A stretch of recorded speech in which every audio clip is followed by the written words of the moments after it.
Graça e paz, meus irmãos, sejam todos bem-vindos aqui no nosso canal Alerta Povo Crente. Quem fala aqui com você é a sua irmã Cleia, amém? Estamos postando aí mais um vídeo nessa semana e eu gostaria de pedir para os irmãos, compartilhem o vídeo, que os irmãos se inscrevam no nosso canal, amém? E essa semana eu gostaria de estar falando aqui com os irmãos a respeito de um tema que é muito importante. Eu gostaria de falar sobre os sinais da vinda do Senhor Jesus. E eu gostaria de falar de alguns sinais. Não vou falar de todos porque não dá, né? Eu queria falar dos sinais da volta do Senhor, mas eu gostaria de falar de alguns hoje. Amém, irmãos? Eu gostaria de estar lendo aqui para você em 1 Tessalonicenses, capítulo de número 2, versículo de número 3, que é onde vai focalizar mais no que eu quero falar hoje. Fala assim: ninguém de modo algum os engane, pois isto não sucederá sem que primeiro venha a apostasia e seja manifestado o homem do pecado, o filho da perdição, aquele que se opõe e se levanta contra tudo que se chama Deus ou é objeto de adoração, a ponto de se assentar no santuário de Deus, mostrando como Deus. A maioria das versões diz querendo parecer Deus, né? Essa versão minha é um pouco atualizada. Então, irmãos, o apóstolo Paulo aqui escrevendo aos Tessalonicenses, né? Advertindo a igreja a respeito dos tempos do fim, né? E hoje eu queria estar trazendo para você que essa profecia aqui que o apóstolo Paulo falou sobre o homem do pecado está se assentar no trono de Deus, no santuário de Deus, querendo parecer Deus.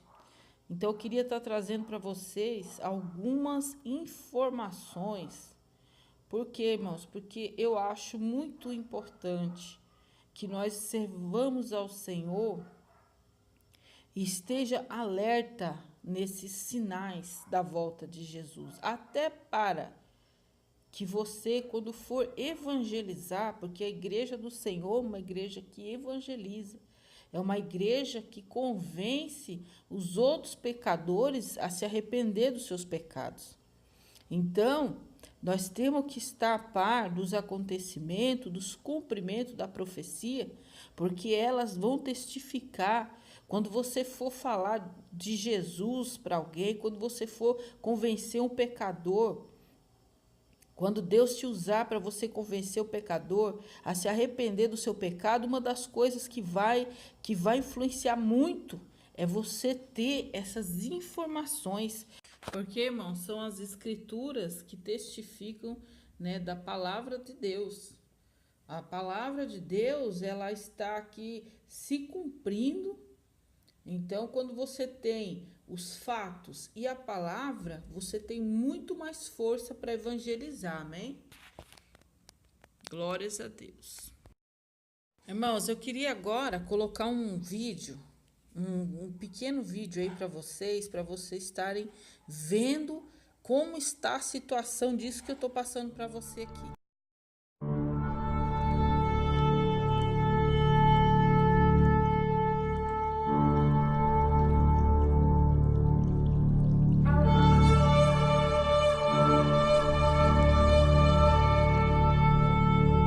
O grupo de judeus ortodoxos que vem se empenhando para erguer o terceiro templo há 27 anos anunciou que a confecção dos objetos ritualísticos está em fase avançada. A responsabilidade pelo projeto é do Instituto do Templo, que tempos atrás divulgou um vídeo com uma projeção gráfica de como seria a edificação. Agora, a direção da entidade anunciou que já foram produzidas mais de 70 peças, incluindo as vestes do sumo sacerdote. A indumentária do sumo sacerdote tem, entre as peças, um peitoral incrustado de pedras preciosas que custou o equivalente a R$500 mil. Outros objetos, como trombetas de prata e harpas de madeira, também já foram. Recentemente, o Instituto também revelou o nascimento de uma novilha vermelha, animal que deve ser sacrificado para que os sacerdotes possam usar suas cinzas num ritual dentro do templo sagrado. Para os judeus, sem o nascimento de uma novilha vermelha, de nada adiantaria reerguer o terceiro templo. A atenção dos responsáveis aos detalhes é tamanha que peças como a mesa dos pães da proposição também já estão prontas e guardadas em um lugar seguro, junto às bandejas feitas para a coleta do sangue dos animais oferecidos em sacrifício, o incensário e o novo véu, confeccionado para separar o lugar santo do lugar santíssimo. A menorá, um candelabro para diversas velas, feita com 90 quilos de ouro, já está pronta e vem sendo exibida ao público no Muro das Lamentações. Seu custo total foi de algo em torno de 3.200.000 reais. O Instituto do Templo conta com a ajuda de 20 estudiosos do Talmud, um dos livros básicos do judaísmo, que contém a lei oral, a doutrina, a moral e as tradições dos judeus, servindo como complemento à Torá. Esses profissionais se dedicam integralmente à elaboração em detalhes de todos os procedimentos ritualísticos, seguindo as orientações deixadas pelos ancestrais do povo judeu há mais de 3.000 anos. O custo total dos preparativos já ultrapassou os 30 milhões de dólares, segundo o Instituto do Templo. Esse valor inclui o treinamento dos levitas e sacerdotes que deverão executar a música e os sacrifícios de acordo com a revelação deixada por Moisés. O rabino Shair Richman, líder e fundador do Instituto, já declarou saber a localização exata da Arca da Aliança, desaparecida desde a tomada de Jerusalém pela Babilônia. Para o rabino, é certo que o objeto está em um túnel que havia sido feito sob o local onde o Templo de Salomão foi erguido milênios atrás. Richman afirmou ainda que no momento apropriado irá exibi-la ao mundo. O principal ponto de questão, o templo, teria um alto custo para ser edificado, mas o rabino afirmou que o Instituto já possui os recursos necessários para a obra e agora depende apenas da autorização do governo de Israel para iniciar os trabalhos. A autorização não deve ser conseguida de maneira muito fácil, pois no local onde os 2 templos anteriores foram erguidos há milênios de anos, existem hoje 2 mesquitas muçulmanas. A tradição judaica crê que a restauração dos sacrifícios ritualísticos em Jerusalém é a abertura do caminho para o surgimento do Messias, uma vez que para os judeus, Jesus Cristo nunca foi aquele que Deus enviou como libertador. Já dentro de uma linha interpretativa da escatologia cristã, a reconstrução do templo em Jerusalém abrirá portas não para o surgimento do Messias, mas para o anti-Messias ou anticristo, conforme a interpretação profética do capítulo 9 de Daniel. Uma segunda corrente entende que a reconstrução só acontecerá após o arrebatamento da igreja durante a grande tribulação, enquanto uma terceira vertente acredita que o templo só será reconstruído durante o reino milenar de Cristo aqui na Terra. Para o rabino Chaim Kanievsky, uma das maiores autoridades do judaísmo ultra-ortodoxo, as mensagens são claras e inequívocas. A vinda do Messias é iminente. Ele pede para que judeus do mundo todo voltem para Israel o mais rápido possível.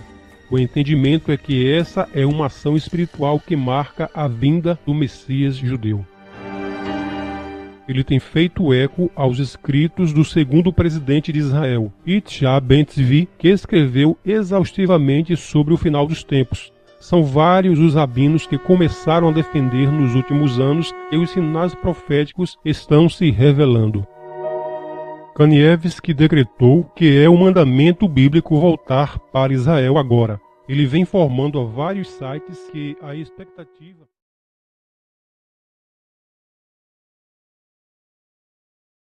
A Bíblia fala sobre terremotos. Irmãos, nunca houve. Você pode até dizer assim, terremoto sempre houve, mas nunca na intensidade que está tendo. Por que Jesus compara os sinais do fim com dores de parto? Quem já foi mãe sabe como que se dá o início do trabalho de parto até o momento do parto em si. A gente começa sentindo pequenas dores, né? Dores incômodas. Isso é o que você fala, mas sempre teve terremoto, sim. Pequenas dores, uma aqui, outra ali. Quando tinha um mais forte, era um alarde, né? Todo mundo, olha, a Bíblia está dizendo, né? Mas não era o momento.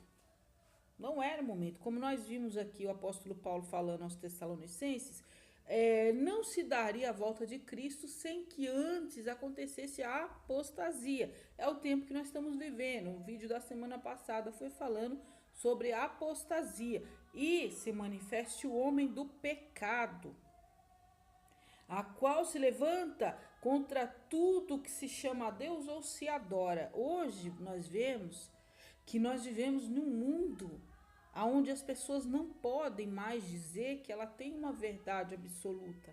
Por quê? Porque a Bíblia é um livro que traz essa doutrina a nós, servos do Senhor. Nós não temos meio termo, nós não temos duas verdades, nós temos uma só verdade. Então hoje nós temos um mundo ecumênico aonde todas as pessoas têm que ser duvidosas, ninguém pode dizer que detém uma verdade só e que a verdade dele é a única, mas é um mundo que convida todas as pessoas a serem pessoas sem firmeza de pensamento, pessoas que afirmam uma coisa, mas que ao mesmo tempo diz, pode não ser, eu posso não estar certo. Um mundo sem fé naquilo que diz seguir. É por isso que a palavra de Deus diz, quando, pois, vir o Filho do homem achará fé na terra. Porque nós estamos caminhando para isso, irmãos. Nós não temos mais certeza de nada. A vontade de Satanás é que você seja uma pessoa completamente sem fé. É que você olhe para uma cor verde e não tenha capacidade de afirmar que você está vendo uma cor verde na sua frente.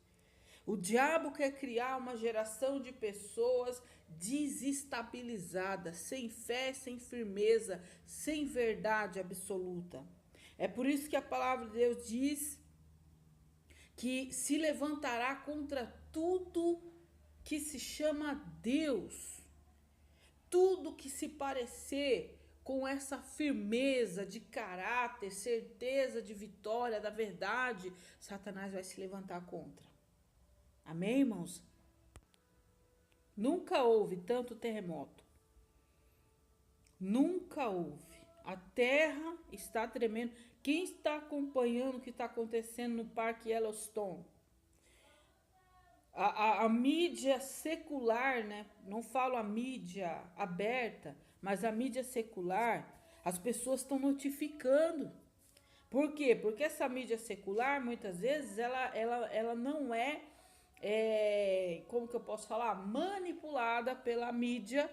Por exemplo, a televisão normal só vai mostrar aquilo que o inimigo quer que você veja. Para formar a tua opinião, se está acontecendo isso ou aquilo, a mídia não vai mostrar para você, para que você não viva em alerta, para que você não, eles querem distrair você. O mundo está acabando e eles estão falando de futebol, novela, Big Brother, moda, bem-estar, como viver bem, como achar um modo de vida excelente na Terra. Só isso. É por isso que você precisa ter a palavra de Deus como seu foco e estar informado do que está acontecendo na tua volta, porque a palavra de Deus está cumprindo a tua volta. Então a palavra fala de terremotos, a palavra fala também a respeito das pestilências. Irmãos, o que é isso? Nós não temos condições de falar de tanta pestilência que nós temos visto. São tantas pestilências, são tantas coisas, nós não temos como falar. É Zika vírus, chikungunya, aquele que dá cefalexia, microcefalexia nas pessoas. São várias pestes e pestilências pelo mundo inteiro. Nós tivemos um surto aqui, acho que foi no ano de 2015, é isso. Em 2015 nós tivemos um surto no Brasil de dengue. E a gente, só para ter uma pequena noção do que é essas pestilências. Nós tivemos surto aqui no Brasil. E o mundo, em alguns lugares, enquanto nós fazemos aqui no Brasil, nós fazemos planos de crescimento, de casamento, de construção, sabe, prosperidade financeira. Nós fazemos tantos planos de constituir famílias. Amém, irmãos? Isso daí não chega a ser pecado quando não enche o nosso coração. Amém? Deus, ele sabe que nós somos humanos estando aqui na terra. Uma hora ou outra nós vamos orar a Deus em favor das nossas coisas, das coisas que nós almejamos. Vamos trabalhar também em favor dessas coisas. Mas isso não pode encher o nosso coração a ponto de muitos fazerem isso hoje em dia. Muitos evangélicos fazem, sabe o quê? Quando ele vê notícias horríveis do que está realmente acontecendo no mundo, ele simplesmente vai para outro lugar, vai para outro canal, procura outro lugar. Ah, não, isso aqui é coisa negativa, isso aqui vai me deixar para baixo, eu preciso de coisas positivas. Irmão, amém. Eu sei que nós precisamos das coisas positivas, mas você precisa estar, como que eu posso dizer, gente? Na realidade do que está acontecendo. Na realidade. Não adianta, o mundo da fantasia não adianta. Outra coisa, fome. Mateus 24, fome. A fome está se agravando mais e mais no mundo. Aqui no Brasil, nós não sabemos o que é fome. Essa que é a verdade, gente. No Brasil, ninguém sabe, quase ninguém aqui no Brasil sabe o que é fome. Porque por mais que não coma bife todo dia, mas nós temos o que comer. E se eu não tenho, meu vizinho tem. Agora, tem lugares que as pessoas não têm o que comer. No Brasil também tem. Mas por aí afora tem lugares que as pessoas realmente não têm o que comer. E isso não é porque a terra não produz alimento suficiente. Isso é puro egoísmo, é pura soberba dos governos, desprezo que eles sentem pelos pobres, pelos negros, pelas pessoas que não conseguem desenvolver como eles. Eles acham que quem não é como eles é apto para ganhar dinheiro, esperto para ganhar dinheiro, são pessoas que merecem ficar ali na pobreza. Então, todas essas coisas estão se cumprindo, são sinais da volta do Senhor. São sinais de que a vinda de Cristo está às portas. O arrebatamento pode acontecer a qualquer momento. Eu não ia trazer esse vídeo falando sobre isso essa semana. Eu ia trazer um vídeo falando sobre Mateus, livro de Mateus. Só que daí Deus começou a me tocar para falar sobre esse assunto, mostrar esse assunto. Os sinais da sua vinda, que já estão passando já não falta mais nada, para acontecer, a ponto que está tão evidente que não falta mais nada que já até mudaram a versão. Já tem uns dizendo que a igreja não vai ser arrebatada, vai ficar na grande tribulação. Já mudaram. Por quê? Porque os sinais estão aí. Vocês estão vendo os judeus construindo o templo para se assentar o Messias deles, o enganador. Jesus disse: eu vim em nome de Deus e vocês não me aceitaram, mas outro virá em seu próprio nome e vocês vão aceitar. Então tá para se cumprir isso daí. Então eu ia fazer um vídeo falando sobre Mateus, aí Deus me tocou isso daí, eu falei, de novo, mudar a mensagem, amém. Eu estive na igreja na quarta-feira, o pastor falou a mesma coisa. Irmãos, hoje eu ia trazer um vídeo para falar sobre os 10 mandamentos, mas Deus me tocou para falar sobre a volta dele, o arrebatamento da igreja. Irmãos, esteja preparado. São muitos que estão, pessoas que você nem imagina estão se convertendo. Sabe por quê? Não é nem por causa que a igreja está evangelizando, porque os crentes, muitos, os maiores, os estrelas, vamos dizer assim, os estrela gospel, essa coisa maligna aí que criaram de estrela gospel, que eu já falei, para mim eu não pago nem um centavo para assistir um crente pregar. Eu não pago. Ai, irmão, mas ele é usado. Que seja usado, que abençoe. Eu não pago. Então, as pessoas estão sendo evangelizadas no mundo não é pelos estrela gospel, porque eles não têm tempo para evangelizar. Eles só têm tempo para falar em glamour, crescimento, explosão, sucesso.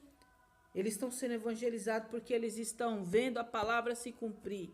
E alguns poucos que vai lá e fala, porque Deus não precisa de muitos, ele precisa de alguns fiéis que vão lá e fala, as pessoas caem a ficha e elas vê o arrebatamento da igreja está às portas, a palavra de Deus é a verdade e ela está se cumprindo, os homens estão vendo isso. Esses dias eu assisti um vídeo de um pastor que faz missão na Síria e ele estava dizendo o seguinte, que lá onde o Estado Islâmico está matando, é aonde a igreja está crescendo. Ele contou que ele passou por um conflito espiritual, porque alguns irmãos queriam se refugiar aqui no Brasil devido a estarem sendo mortos lá, mas que Deus honrou. Inicialmente ele não queria refugiar ninguém, porque ele achava que não era assim, que Deus não queria isso. Depois Deus deu para ele palavras e conforto para que ele refugiasse os irmãos. E ele achou, de repente, que com isso a igreja enfraqueceria. Hoje ele tem notícias de que a igreja está crescendo lá. Então, irmãos, enquanto nós estamos dormindo, a palavra está se cumprindo. Deus tem chamado pessoas como eu não sou melhor do que você. Depois que eu comecei a fazer esse trabalho aqui no YouTube, Deus já usou pessoas para falar para mim que Ele quer mais. E Ele quer me enviar para um determinado lugar. Eu estou orando, porque é espinhoso aonde foi falado. Mas eu estou orando e eu quero, meu coração deseja. Amém, irmãos? Então, os irmãos, fiquem com essa palavra em nome de Jesus. E ore, busque mais ao Senhor. Busque se apresentar o teu vaso como impecável diante de Deus. Amém? Que Deus abençoe os irmãos e a família dos irmãos e até a semana que vem.